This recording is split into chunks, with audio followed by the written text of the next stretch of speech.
application review, business review, investment, lifestyle, social politic.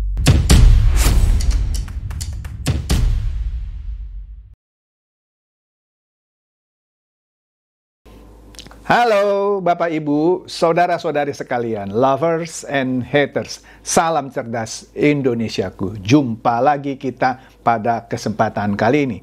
Bagi Anda yang belum subscribe channel saya, silakan subscribe channel saya.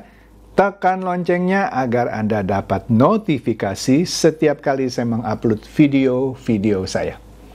Oke, seperti yang Anda bisa lihat, kembali saya memakai baju merah. Ini kode ya, artinya ini adalah berita yang hot. Apa hotnya? Nah, nggak tahu ketelepasan apa ini Hasto jujur ya. Dia ngaku bahwa PDIP ternyata kilaf. Waduh, iya, dia ngaku PDIP kilaf. Nah, maka dari itu, jangan di-skip video saya supaya Anda ngerti kenapa Hasto bilang PDIP kilaf. Nah, oke? Tapi sebelum saya masuk ke sana, seperti biasa, saya akan update Anda mengenai yang ringan dan yang lucu dulu di persidangan MK. Nah, ini kita lihat nih ya, satu nih. Di Detik News ya, pada Kamis lalu, ya belum lama sih ya, di sidang MK, Bawaslu menjelaskan bahwa Jokowi tak langgar netralitas bagikan bansos. Kan seperti yang ada di film Dirty Vote, film kotor itu ya. Kan bilang pembagian bansos itu adalah kecurangan pemilu. Memang orang yang dibagi bansos ya, dalam hal ini beras lah ya. Walaupun bansos juga ada yang saya bilang subsidi listrik, subsidi BBM itu bansos ya. Oke lah, kita ngomong pembagian beras bansos. Memang ketika Pak Jokowi ikut, nanti kita lihat ya, Pak Jokowi ikut bagi berasnya itu di mana? Ketika dia ikut bagi beras, ketika dia sedang melakukan kunjungan kerja, itu dianggap tidak netral dia. Tidak netral dia. Padahal pada kunjungan kerja di satu daerah itu, dia tidak kunjungan kerja di 38 provinsi bagi-bagi beras. Loh, kok dituduh gara-gara dia ikut bagi beras di satu daerah, saat bersamaan dia kunjungan kerja, dianggap dia tidak netral. Jadi itu dianggap kecurangan pemilu, itu yang membuat 02 menang. Astaga. Oke lah, kita lihat nih ya penjelasan Bawaslu. Ini kocak banget gitu ya. Nah, jadi Ketua Bawaslu RI, Rahmat Bagja, menegaskan perihal laporan dugaan pelanggaran netralitas yang dilakukan oleh Presiden Joko Widodo terkait pembagian bantuan sosial, dalam hal ini beras lah ya. Nah, di satu daerah dengan ada spanduk bergambarkan pasangan Prabowo Gibran, ya, laporan itu dikatakan tidak memenuhi unsur pelanggaran. Catat ya, Bawaslu sudah putuskan, jadi sudah ada yang ngadu, tapi Bawaslu putuskan tidak memenuhi unsur pelanggaran. Ini dimasukin lagi di gugatan di MK. Mau coba-coba dia kan ya. Nah, jadi ini diberikan, keterangan ini diberikan oleh Pak Bagja, Ketua Bawaslu, saat sidang sengketa Pilpres di gedung Mahkamah Konstitusi, ya. Bagja mengatakan ada 2 laporan mengenai dugaan pelanggaran netralitas Jokowi. Kendati pun demikian, Bagja menyebutkan 2 laporan itu, maksudnya dari 2 laporan yang diajukan ke Bawaslu, pihaknya memutuskan untuk tidak menindaklanjutinya. Hal itu lantaran tidak ada unsur pelanggaran. Oke? Nah, jadi berkenaan dengan dugaan bahwa Presiden Jokowi melanggar asas netralitas saat melakukan kunjungan kerja. Jadi bukan sengaja, tapi bisa aja dianggap, oh itu sengaja dikaburkan dengan kunjungan kerja. Oke, kita lihat dulu nih ya. Waktu itu dia melakukan kunjungan kerja ke Kabupaten Serang, ya. Di situ ada spanduk bergambarkan pasangan calon nomor urut 2, ya. Nah, berdasarkan hasil kajian, terhadap laporan nomor 001 tahun 2024 tanggal 18 Januari ya, itu tidak ditindaklanjuti kata Bagja karena laporan itu tidak memenuhi unsur pelanggaran pemilu. Oke? Kemudian jadi berkenaan dengan dugaan pelanggaran pemilu yang dilakukan Presiden Joko Widodo ya saat dia melakukan kunjungan kerja ke Serang, Banten itu, dikatakan bahwa Bawaslu Provinsi Banten mengeluarkan hasil kajian terhadap laporan nomor 002. Jadi ada 2 laporan ya. Tahun 2024 tanggal 18 Januari tidak ditindaklanjuti juga karena tidak memenuhi unsur pelanggaran pemilu ya. Jadi di Bawaslu Pusat juga tidak ditindaklanjuti, di Bawaslu Banten juga tidak ditindaklanjuti karena tidak ditemukan unsur pelanggaran pemilu ya. Nah, jadi ketika Bawaslu ini diundang sebagai pemberi keterangan dalam sidang sengketa Pilpres 2024, karena kan ada yang gugat ini presiden tidak netral bagi-bagi bansos sehingga 02 menang, kira-kira gitu ya. Nah, jadi itu keterangannya. Jadi kalau Bawaslu sendiri sudah bilang tidak ada pelanggaran, itu pun cuma kunjungan kerja di satu daerah. Misalnya deh, Bawaslu ini misalnya ya, Bawaslu Pusat maupun Bawaslu Banten tadi ya. Kalau Bawaslu Pusat tadi laporan nomor 001, yang 002 di Bawaslu Banten. Memutuskan ada pelanggaran, misalnya. Nah itu cuma di Serang. Memang ada yang ada di DKI. Pak Jokowi bagi-bagi beras gitu ya, bansos beras. Di bawah spanduk Prabowo Gibran. Apakah ada juga bagi-bagi beras ya di Jawa Barat, Jawa Tengah, Jawa Timur, Madura, Bali, Kalimantan, Sulawesi, Irian Jaya atau Papua, Manado? Ada. Lah cuman satu. Terus gara-gara cuman bagi di satu tempat Serang itu yang membuat 02 menang. Pakai otak coy, ya. Oke deh, gue gedek gitu ya ngeliat gini. Nah, ini ada orang yang komen di saya punya konten. Ini yang pertama, seorang ibu, Meita Syamsuddin ya. Dia bilang, Pak Chandra, saya seorang ibu tua. Tahun-tahun yang lalu dapat bansos. Namun pada tahun ini, pada saat pemilu, saya belum dapat bansos. Dan saya tetap pilih 02 dengan tulus tanpa bantuan apapun. Jadi ini komen ini salah satunya menegaskan orang pilih 02 bukan gara-gara dapat bansos. Ini nggak dapat bansos dia. Nah, kemudian hal yang sama dari Wayan Sari. Dia bilang, saya salah satu yang tidak dapat bansos tapi pilih 02. Sama, senada ya. Jadi berapa banyak orang yang seperti ini tidak terima bansos tapi pilih 02. Termasuk saya. Ya, saya ngaku lah. Saya pilih Prabowo Gibran. Kenapa malu-malu? Saya nggak dapat bansos tuh. Aduh. Dan teman-teman saya banyak tuh yang nggak terima bansos tapi pilih 02. Jadi dari mana? Apa ya? Dalil bahwa membagikan bansos di Kabupaten Serang saja itu dengan di bawah spanduk Prabowo Gibran itu menyebabkan Prabowo menang. Nggak pakai otak gitu ya. Aduh, malu-maluin aja nih ya. Aduh, bener loh malu-maluin. Nah, kemudian ini ada cuitan di mana ini ya? Dari Panji Wirananda Dharma Putra. Di sini dikatakan Ganjar minta Pilpres diulang tanpa Prabowo Gibran. Tapi pileknya yang mana PDIP menang, jadi hat-trick kan 3 kali berturut-turut menang, jangan diulang. Karena PDIP udah menang. Menarik ya kalau mereka bikin negara sendiri kali ya. Waduh, belum punya negara sendiri aja udah minta begini ya. Apalagi kalau punya negara sendiri. Waduh, kacau ini negara kalau dia yang jadi presidennya. Nah, ini yang menarik lagi. Ini ada postingan di Instagram dari Pride Podcast ya.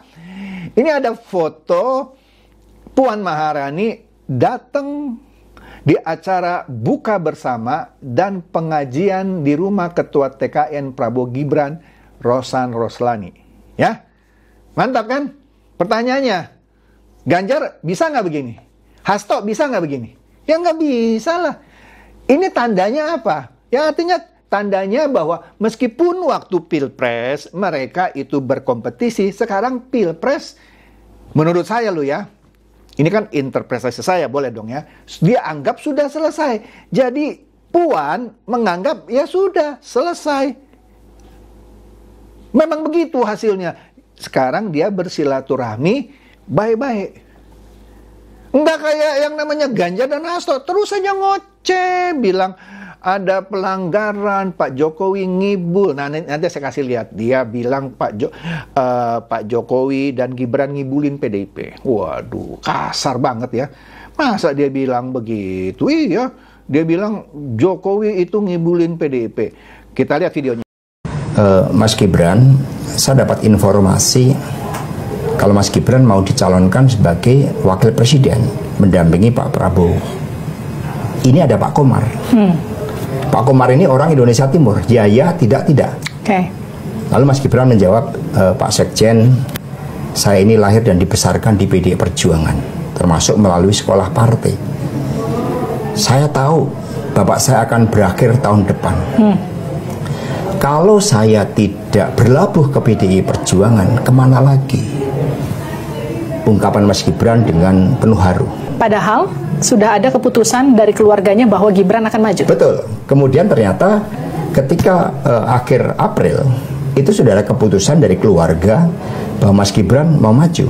Dan ada rekamannya, karena setiap kami mengundang itu kan kami ada rekamannya. Oke. Nah kemudian dari situlah, oh ternyata bohong itu menjadi bagian dari strategi.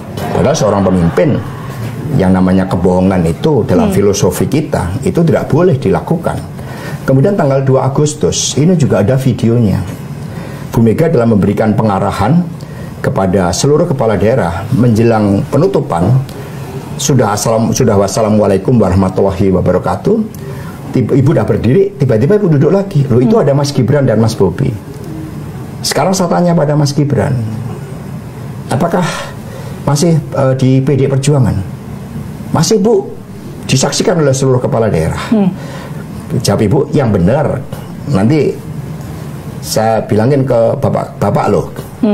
Karena saya dengar Mas Gibran sudah dibujuk sebagai calon wakil presiden tanggal 2 Agustus. Lalu dikatakan sama Mas Gibran, oh enggak, Bu, saya tetap di PDI Perjuangan dan tidak mencalonkan. Maka kemudian sebagai pimpinan rapat, saya bagi tim yang seharusnya nggak ada di desain. Saya bagi seluruh kepala daerah ke dalam 5 grup, dipimpin oleh wali kota. Wali kota Manado, wali kota Medan, wali kota Surabaya, wali kota Semarang, wali kota Solo, 6 wali kota Tidore. Sehingga ada 6 grup. Lalu mereka kami minta untuk membahas strategi pemenangan Pak Ganjar. Karena saat itu Mas Gibran menyatakan tidak akan masuk. Ini bohong yang kedua. Dan ternyata banyak. Rupanya untuk menjadi pemimpin, bohong pun dilakukan. Yang jadi pertanyaan gini, sampai sekarang kan KTA-nya masih belum dibalikin ya? Tetapi secara otomatis berakhir. DPC Solo, Mas Rudi dengan sekretaris yang sudah mengirimkan surat pemberitahuan. Mengapa? Karena konstitusi kita mengatakan pasangan calon presiden dan wakil presiden hanya diusung oleh gabungan partai politik atau partai politik. Dan ini nggak boleh double. Partai Golkar, PDI Perjuangan misalnya, nggak boleh mengajukan 2. Oke. Ketika partai sudah punya calon, yaitu Pak Ganjar, Prof Mahfud, kemudian ada yang mencalonkan, yaitu otomatis keanggotaannya Coba ya Anda dengarkan lagi dari awal. Hasto ini so tahu. Dia bilang sejak April dia tahu bahwa keluarganya sudah menyetujui. Padahal kalau Anda lihat-lihat berita-berita di luar, itu tidak demikian. Sekarang bisa nggak dia membuktikan bahwa sejak April keluarganya sudah menyetujui Gibran menjadi cawapresnya Prabowo? Ada videonya katanya. Videonya coba dibuka. Itu satu. Kedua, dia bilang di Agustus. April ke Agustus kan jauh kan ya. Gibran ditanya lagi, Mas Gibran masih di PDIP gak? Masih. Ya kan ibu yang nanya, Ibu Mega katanya ya. Dan seterusnya. Kemudian Kalau setelah itu Gibran ya akhirnya luluh hatinya, ini misal loh, mau jadi cawapresnya Pak Prabowo, so what? Kok masih bilang nipu gitu ya, bohong gitu ya. Ini keterlaluan yang namanya Hasto. Sekarang oke deh, bilang dah PDIP ditipu ya habis-habisan oleh Jokowi dan Gibran. So what? Lu mau nuntut? Ya tuntutlah. Masukin lagi gugatan ke MK. PDIP dibohongin sama Jokowi dan Gibran. Diketawain lu. Iya, diketawain. Ya, udahlah, Anda nilai sendiri nih ya. Inilah kualitas seorang sekjen yang dikatakan brutal, paling brutal oleh Mr. Q Kodari. Wih, oke deh.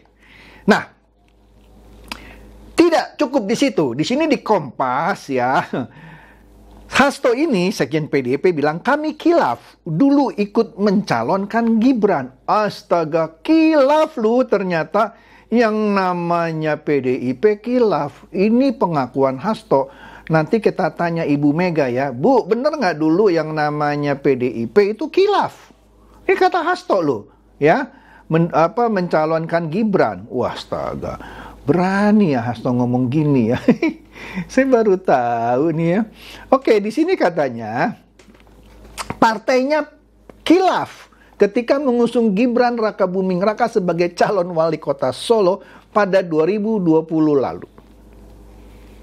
Lah, kalau lu bilang khilaf mengusung Gibran Rakabuming Raka sebagai calon wali kota Solo, kalau Pak Prabowo bilang ini misal lo ya, kami juga khilaf mengusung Gibran Rakabuming Raka, tapi akhirnya menang. Ya sudah. Lah, lu kan waktu lu bilang khilaf tapi Gibran menang kan, dan lu terima kan? Mestinya nih ya, kalau lu merasa khilaf, batalkan dong. Wah, sudah telanjur dan sudah jalan. Nah, sekarang juga sama dong kalau misalnya Pak Prabowo bilang, saya juga khilaf mengusung Gibran sebagai cawapres, tapi menang. Terus kenapa? Ya sama kayak lu, ya. Lu bilang lu khilaf mengusulkan Gibran Rakabuming Raka sebagai calon wali kota Solo. Tapi menang. Dan lu terusin. Bedanya apa? Misalnya, ini misal. Tapi kan saya bukan Pak Prabowo. Kalau Pak Prabowo juga ngomong yang sama. Oh, kami juga khilaf mengusung Gibran Rakabuming Raka sebagai cawapres. Mau apa lu? Astaga. Jadi katanya di sini PDIP menurut Hasto nih ya, mengusung Gibran setelah melihat kepemimpinan ayahnya Presiden Joko Widodo yang dipandang telah memberikan kemajuan bagi bangsa. Catat ya, dia sendiri yang bilang ya, dia mengusung Gibran karena melihat kepemimpinan Joko Widodo yang dipandang telah memberikan kemajuan bagi Indonesia. Catat tuh ya, ini kata Hasto nih ya. Tapi dia bilang, ya kami jujur khilaf ketika dulu ikut mencalonkan Gibran.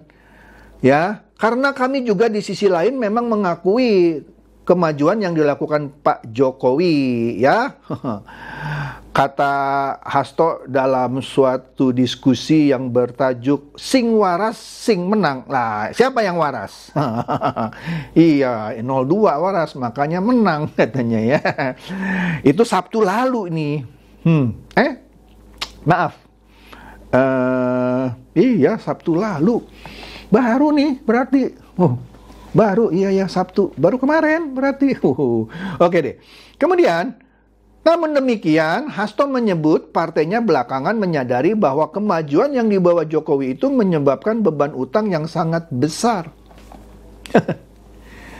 Ini ngejelek-jelekin kadernya sendiri. Kenapa? Karena sampai sekarang PDIP belum memecat Joko Widodo. Kalau menyebabkan utang yang sangat besar, saya mau kasih tahu. Memang Ibu Sri Mulyani bisa dengan mudah cari hutangan kalau tidak ada persetujuan DPR. Lu ngoceh apa sih, Tok? Ya kan? Kalau lu nyalahin beban hutang yang sangat besar, kenapa ada kesepakatan DPR untuk nambah hutang misalnya? Di mana fraksi PDIP pasti menyetujui. Kenapa sekarang dibilang Pak Jokowi menyebabkan beban hutang yang sangat besar? Ya jangan disetujui dong kalau mau minta hutang lagi ke luar negeri misalnya, ya kan? Waduh, ngaco itu ya. Jadi ke depan kita mengalami suatu permasalahan yang sangat serius. Jadi sekarang dia jelek-jelekin Jokowi. Dulu dia puji-puji, sebelum Gibran jadi cawapresnya Prabowo, masih dipuji-puji. Maupun Indonesia beban hutangnya meningkat, nggak diapa-apain tuh sama PDIP. Mestinya lo ya, kalau beban hutangnya besar, PDIP marah dong waktu itu. Masa sekarang baru ngomong beban hutang besar? Aduh, lupa ya toh ya. Waduh, udahlah dituduh lagi nepotisme. Kenapa? Karena sekretaris pribadi Pak Jokowi, David Agus Yunanto, kini digadang-gadang akan menjadi calon Bupati Boyolali. Memangnya nggak boleh? Itu nepotisme katanya. Semakin telanjang di mata kita. Astaga. Jadi, apapun dibilang salah. Ya. Dia bilang dicalonkan sebagai calon bupati di Boyolali katanya. Padahal Boyolali kan kalah waktu Pilpres ini ya. Itu akan merebut basis dari PDI Perjuangan yang selama ini membesarkan. Aduh, takut dia ya kalau David Agus Yunanto ini menang. Aduh, asto kasihan deh ya. Astaga. Begitu deh ya. Jadi, saya sangat menyayangkan ya, terus terang ya. Kalau sekarang, Hasto bilang, dulu dia khilaf. Kalau dia khilaf, begini loh ya. Ini Hasto nggak ngerti bahasa Indonesia menurut saya ya. Dan nggak ngerti esensi dari apa yang diucapkan. Kalau khilaf begini. Misalnya, saya tiba-tiba mabuk karena terpincut tawaran minum minuman keras, sehingga saya membuat onar, ya wajar kalau saya bilang, aduh saya khilaf, mohon maaf, gara-gara saya minum minuman keras, saya mabuk, onar, mukul orang, jadi saya melakukan suatu yang negatif gitu. Saya bisa bilang saya khilaf. Tapi PDIP mencalonkan Gibran, kan Gibran memerintah Solo gitu ya, dan bagus kan Solo. Itu menjadi salah satu kota paling toleran gitu di Indonesia, Solo. Kok dibilang khilaf? Kalau Gibran dijadikan wali kota Solo, terus Solo jadi merosot, boleh PDIP bilang khilaf mencalonkan Gibran. Tok, lo kalau ngomong tok ya, belajar dulu sama gua. Jadi jangan sembarang ngomong, PDIP khilaf ikut mencalonkan Gibran. Gibran sukses, mestinya PDIP bangga, bukannya bilang kami khilaf. Bu, ini catat nih Bu, sekjen ibu ngomongnya ngaco, tambah ngaco. Lah iyalah, masa iya dong? Aduh, bener nggak? Bener. PDIP baru bisa bilang khilaf mencalonkan Gibran menjadi wali kota Solo kalau Solo merosot. Solo itu kota jadi tambah jelek. Nah, boleh bilang kami khilaf, mohon maaf. Tapi Solo maju kok. Mestinya PDIP bangga mencalonkan Gibran menjadi wali kota Solo dan menang. Gimana sih lu toh? Aduh, lu semakin diketawain lu. Bener deh, gue kasih tahu deh. Bu Mega, saran saya ganti nih yang namanya Hasto. Bikin PDIP makin ambruk. Oke? Jadi itu saja dari saya. Semoga ini mencerdaskan dan mencerahkan Anda semua. Silakan share video saya ini kepada teman-teman, sahabat atau kerabat supaya mereka tambah cerdas dan tercerahkan. Seperti biasa, terima kasih.